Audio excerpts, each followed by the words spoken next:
Magandang araw po o magandang gabi sa lahat ng mga mahihilig magbasa at nakikinig ng mga kwentong kababalaghan sa social media. Itago na lang po ninyo ako sa pangalang Ayi upang matakpan ang tunay kong pangalan at kaligtasan ng aking pamilya at ng aking mga kaibigan na alam ang kwentong ito. Ako nga po pala ay kasalukuyang nakatira sa bayan ng Lipa dito sa bayan ng Batangas. Hindi ko na lamang po sasabihin ang eksaktong lugar namin para na rin po sa kaligtasan naming lahat. Ako po ay 19 na taong gulang na at kasalukuyang nasa ika-2 baitang sa kolehiyo. Ang kwentong aking ibabahagi ay tungkol mismo sa aking naging karanasan at ng mga kaibigan ko.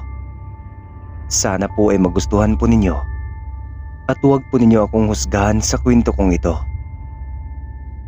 Bilang isang millennial na nabubuhay sa modernong mundo, ay nasanay na akong kahit na anong oras ay umuwi ako ng bahay.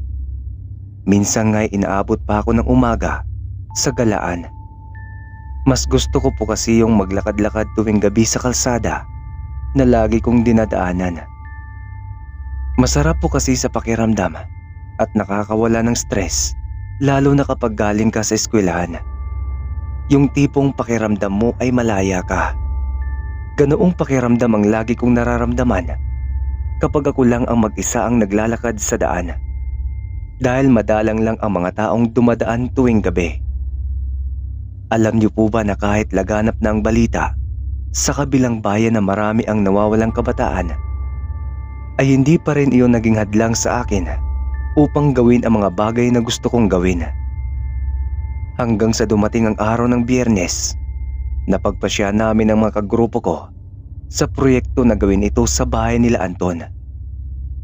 Napagkasunduan din po kasi namin na doon na lamang kami magkita-kita pagsapit ng 7:00 ng gabi. Dahil nga gustong gusto ko pa ang simoy ng hangin sa gabi, ay kaagad akong pumayag sa kagustuhan nila. Guys, baka malit ako ng 1 oras ha. Dadaan pa kasi ako sa bahay ng boyfriend ko. Wika ni Isabel sa amin na may halong kaartihan ang pagkasabi. Boyfriend mong hindi naman ikaw ang gusto. Parang ikaw nga lang nakakalam na mag-boyfriend kayong dalawa eh. Pang-aasar ni Kate sa kanya dahil naiirita ito sa tuwing may gagawin silang importanteng proyekto ay inuuna pa nito ang boyfriend na wala namang pakialam sa kanya. Kaysa naman sa'yo, hindi ka na nga na-crushback. Kapatid mo pa yung gusto ng crush mo. O ano, iiyak ka na ba? Pang-iinsulto din ni Isabel sa kanya upang gantihan ito sa pang-iinsulto sa kanya. Tumigil na nga kayo, para kayong mga baliw. Biglang sigaw ni Anton upang tumigil ang dalawa sa kanilang bangayan. Nagulat ako ng oras na yon dahil ngayon ko lang narinig si Anton na sumigaw sa tagal naming magkakilala. Ngunit ang dalawa kong kaibigan ay parang wala lang sa kanila at sabay pa sila tumingin ng matalim kay Anton at pagkatapos ay sabay rin silang sumigaw ng, "Huwag kang makialam bakla!" Sabay sigaw naman ng dalawa at kasabay noon ang kanilang pagngiti. "Nakaka-heart naman kayo ng feelings," wika naman ni Anton habang nakahawak sa kanyang dibdib. "Tara na nga, magsiuwi na nga tayo. 7:00 mamayang gabi ha. Nahahawa na kasi ako sa mga kabaliwan ninyo." Sigaw ko rin sa kanila upang matapos na ang usapang yun. Iyon na nga ang ginawa namin at nauna na akong umalis dahil marami pa akong gagawin. Magluluto pa ako at maglalaba ng uniform at gagawin ko pa ang ibang mga assignments. Ang lahat ng ito ay gabi-gabi kong ginagawa kasi nga nagbo-board lang ako. Kaya ako lang mag-isa sa boarding house at kailangan mabuhay na mag-isa na malayo sa pamilya. At habang nagmumuni-muni akong naglalakad, ay hindi ko napansin ay napadaan na pala ako sa lumang sementeryo. Doon ay bigla akong nakaramdam ng kakaibang pakiramdam. Yung pakiramdam na may nakatingin sa akin. Hindi ko alam kung coincidence lang ba yun o sadyang mabigat lang ang aking pakiramdam ng araw na yon. Hanggang nagtaasan biglang aking mga balahibo sa aking buong katawan at bigla na lamang akong nanlamig. Kaya sandali akong natigilan at pinagmasdan ang buong paligid. Hanggang sa naagaw ng aking pansin ang isang karinderya na nakatayo sa malaking puno ng akasya. Sarado ito at may nakapaskil na bukas lamang kami sa gabi. Marahil ay ito na nga yung dinadagsa ng mga tao tuwing sasapit ang gabi. Usap-usapan din na masarap at mura ang mga tinda rito. Kasama ng kanilang fried only rice na kakaiba talaga ang lasa na hindi ka talaga malulugi sa sobrang sarap. Kasama na roon ang kanilang pares na sobrang daming sahog. Hanggang sa nagpailing-iling na lamang ako at napabuntong hininga dahil gusto ko rin tikman ang mga yon. Pagkatapos ay binaliwala ko na lang ang biglaang pagtaas ng mga balahibo ko sa aking buong katawan. Habang iniisip ko na lang ng oras na yon, ay tinatakot ko na lang ang aking sarili kahit wala namang dapat nakatakutan. Kaya nagpatuloy na lang ako sa aking paglalakad patungo sa aking boarding house. Pagtingin ko sa orasan ng aking cellphone ay pasado 5:00 pa lamang ng hapon. Kaya marami-rami pa ang nakakasalamuha ko sa daang tinatahak ko. Litaw pa kasi ang haring araw at maingay pa rin ang buong paligid dulot ng mga sasakyan at ng mga tindero sa daan. Subalit habang papalayo ako ay biglang may narinig akong sumisigaw at humihingi ng tulong habang ito ay umiiyak. Hindi ko mawari kung saang direksyon ng sigaw na narinig ko, kaya huminto ako saglit at pinakinggang mabuti. Hanggang sa napagtanto ko na ang sigaw na narinig ko ay nagmumula sa loob ng karinderya na nakasarado. Dahil sa sobrang curiosity ko, nilapitan kong nakasaradong karinderya na hindi batid kung ano ang mayroon doon. Umikot ako sa tindahan ng dahan-dahan upang hindi ako marinig kung may tao man sa loob nito.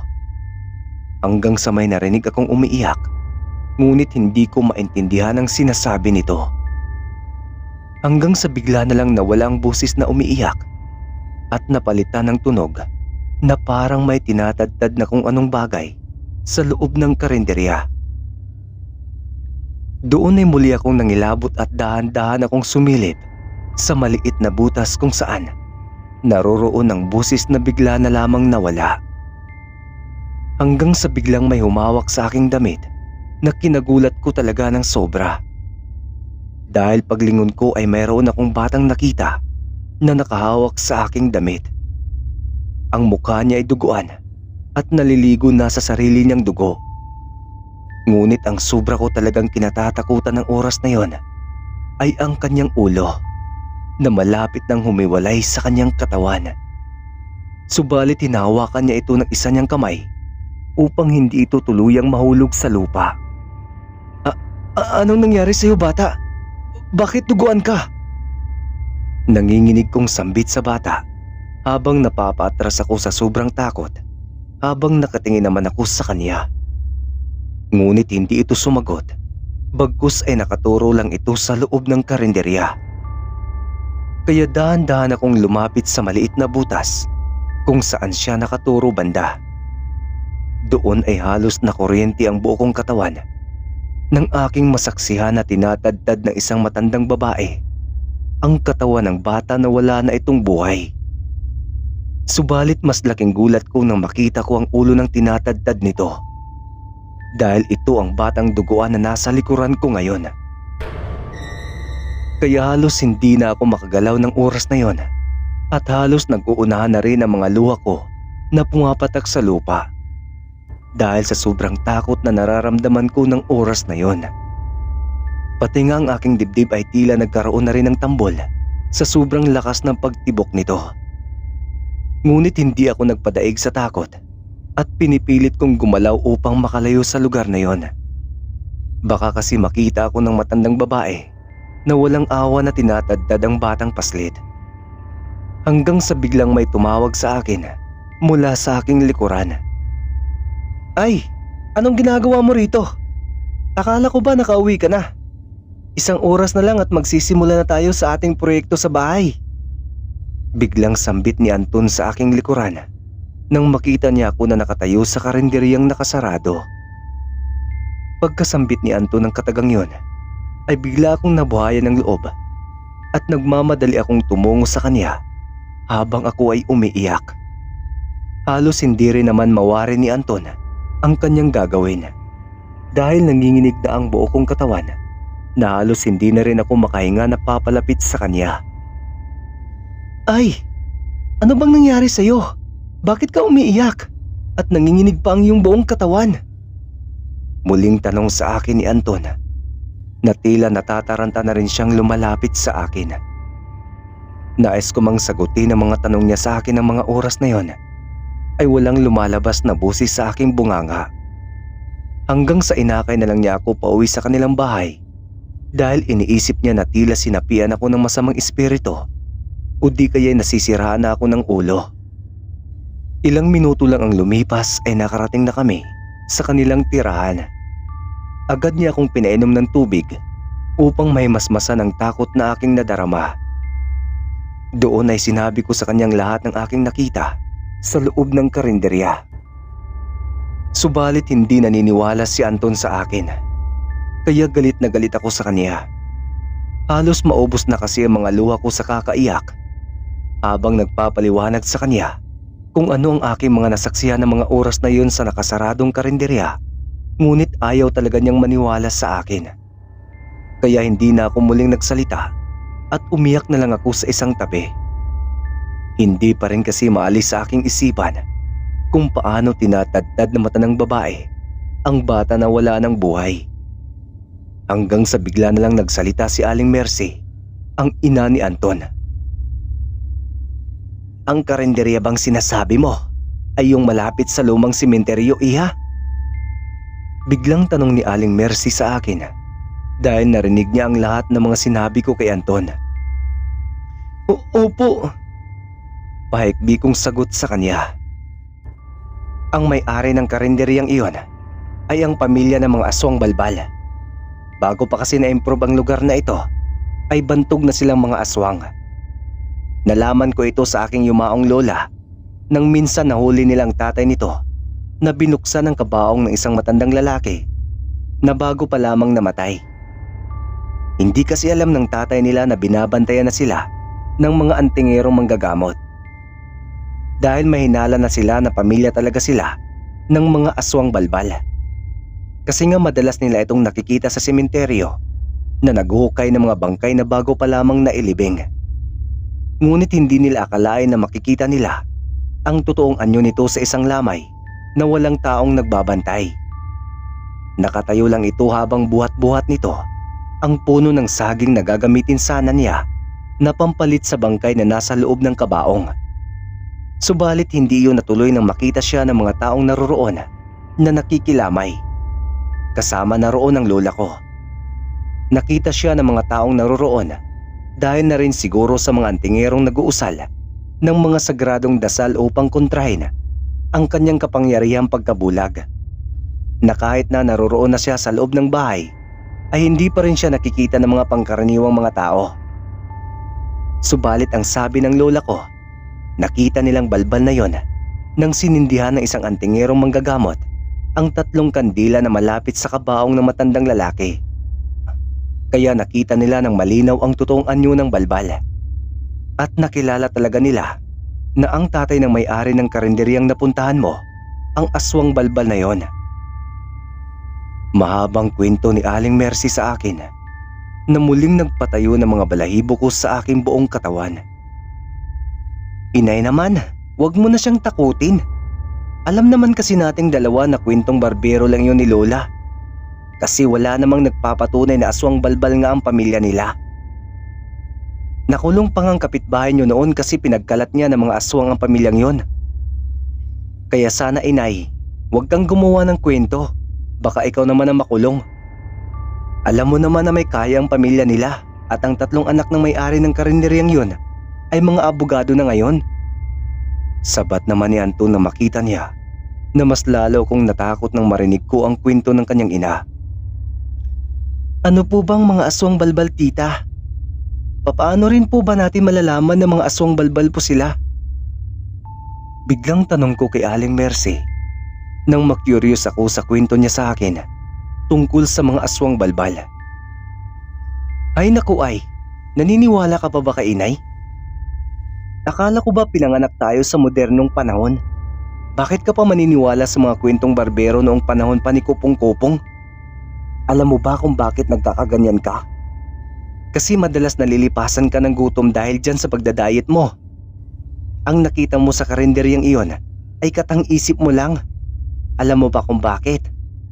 Simula pa kasi kagabi ay hindi ka pa kumakain. Pati na rin kaninang umaga hindi ka rin kumain. Kaya kung ano-ano na lang ang nakikita mo. Kaya hintayin na lang natin si Kate at si Isabel dito sa bahay. Dahil may dala raw silang pagkain na para sa'yo lang. Kasi sinabi ko sa kanilang nangyari sa'yo kanina at pareho kami nang iniisip tungkol sa'yo. Pinasukan na ng hangin ang utak mo ay dahil madalas walang laman ang tiyan mo. Yan ang totoo kaya nagkakaganyan ka. Sigaw ni Anton sa akin dahil hindi talaga siya naniniwala sa mga aswang o mga espiritong kasama natin na naninirahan sa mundong ating ginagalawan ngayon.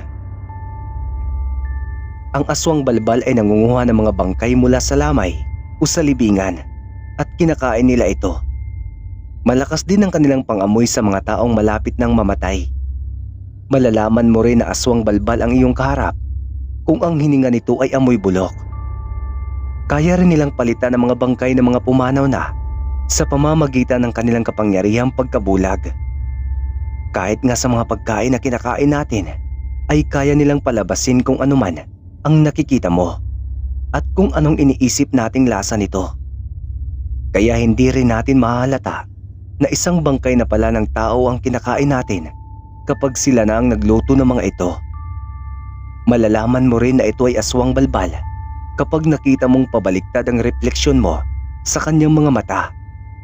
Subalit madalang mo lang iyon makikita dahil hindi sila makatingin ng diretso sa iyong mga mata kapag tinitingnan mo sila.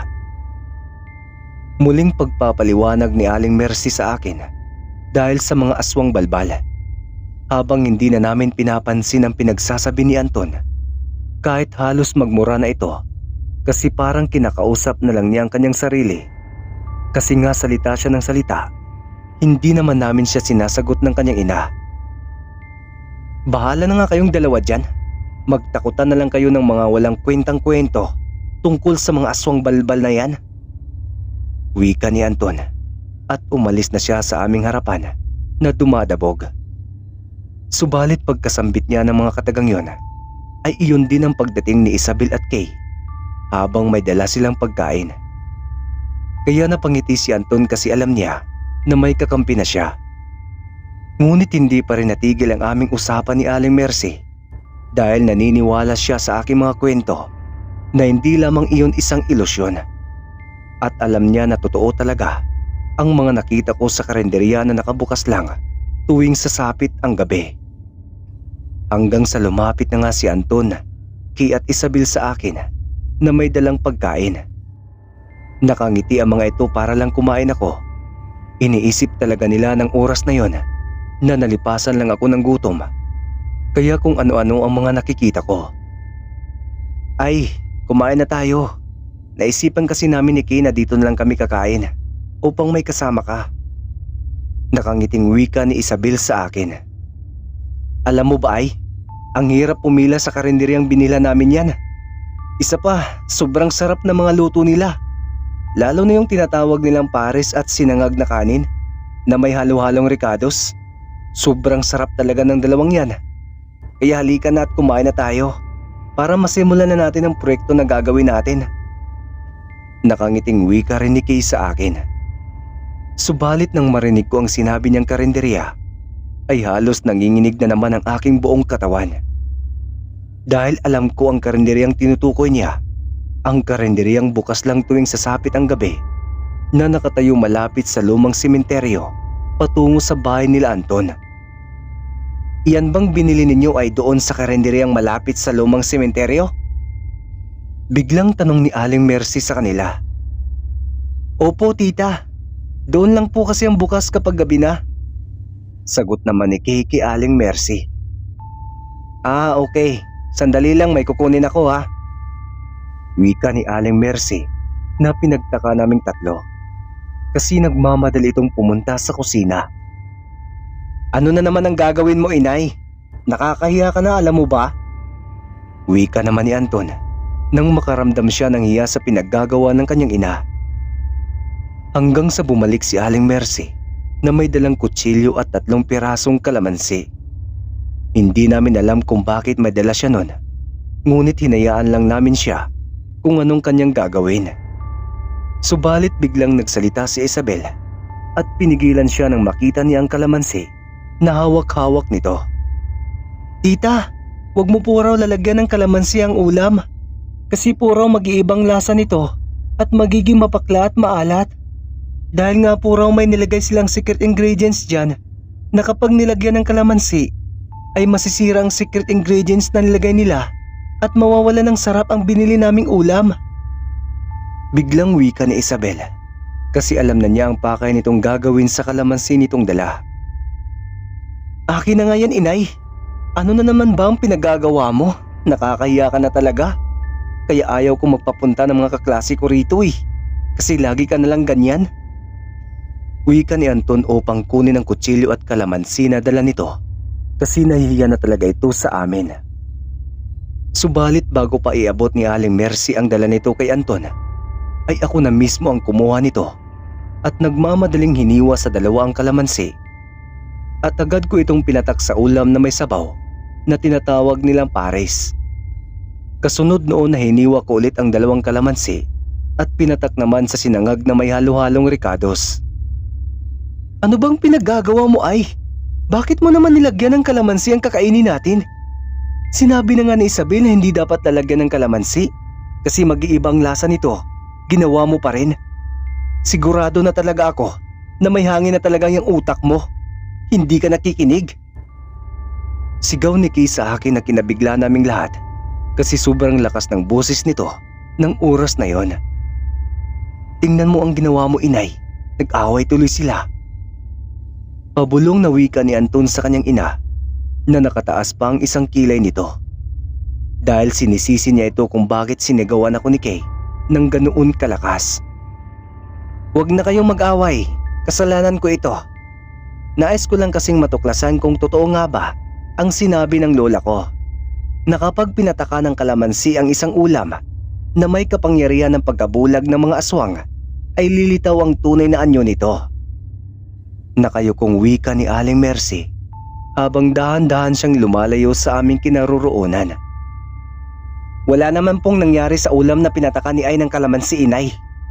Tingnan mo, tiyak na hindi na yan magiging masarap dahil lang dyan sa mga kwento ni lola sa'yo na wala namang patunay. Sigaw rin ni Anton kasi sobra na siyang napahiya sa amin dahil sa pinaggagawa ng kanyang ina. Pagkasambit ni Anton ng katagang yun sa kanyang ina, ay biglang bumaho sa loob ng bahay. Amoy na tila sa isang naagnas na bangkay. Kaya nagkatinginan kaming lahat dahil ang amoy na naamoy namin ay nagmumula sa ulam na dala ni Kay at ni Isabel.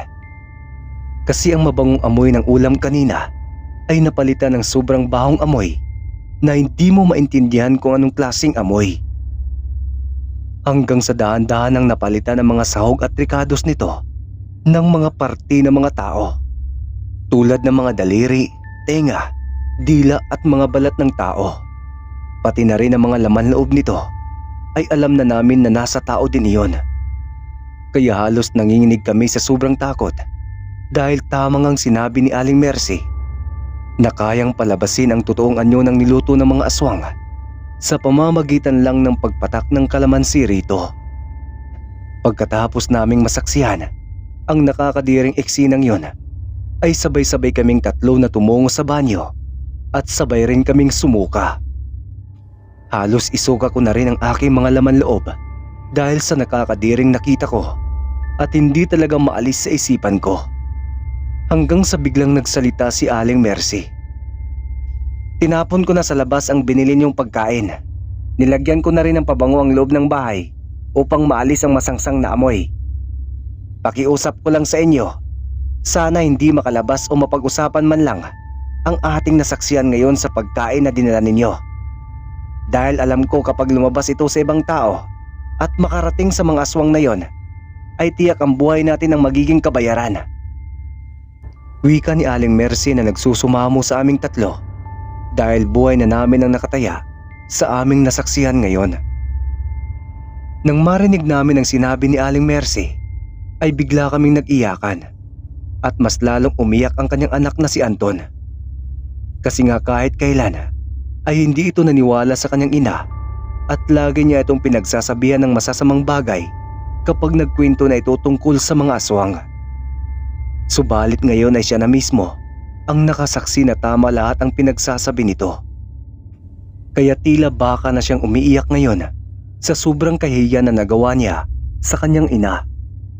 Doon na rin siya naniniwala na hindi lang talaga tayo ang naninirahan sa mundong kinagagalawan natin. Pagkatapos ng pangyayaring yon, ay wala kaming pinagsabihan na ibang tao. Ngunit nagtataka kaming lahat dahil hindi na rin muling nagbukas pa ang karinderyang yon tuwing sasapit ang gabi. Kaya siguro nalaman na nila na alam na namin ang kanilang sikreto, kaya sila na mismo siguro ang tumigil sa pagluluto ng mga tao. Dahil ang tinapon ni Aling Mercy na ulam na binili sa karinderyang yon ay bigla na lang itong nawala sa labas ng bahay na tila isang bula. Kaya doon na namin napagtanto na sobrang lakas talaga ng pangamoy nila. Kasi kahit gaano kalayo ang tirahan nila Anton sa karinderya nila, ay naamoy pa rin nila yon. At kaagad nilang nilinis upang walang ebidensya na maiiwan na magpapatunay na aswang talaga ang kanilang pamilya. Doon ko rin napagtanto na ang batang nakita ko ay matagal nang patay. Humingi lang siguro iyon ng tulong kasi ginawang hayop ang kanyang katawang lupa ng mga aswang balbal at ginawang pagkain na tila sa isang karni ng hayop upang ipakain sa mga taong walang kamuang-muwang na katulad namin. Ang kwento pong ito ay hango sa aking karanasan. Hindi ko po kayo pinipilit kung maniniwala man kayo o hindi. Na-share ko lang po ang kwentong ito upang malaman po ninyo na hindi lahat ng kinakain natin ay karne ng mga hayop. Dahil hindi po natin alam, baka ang kinakain na natin sa mga karinderyang kinakainan natin ay karne na pala ng tao.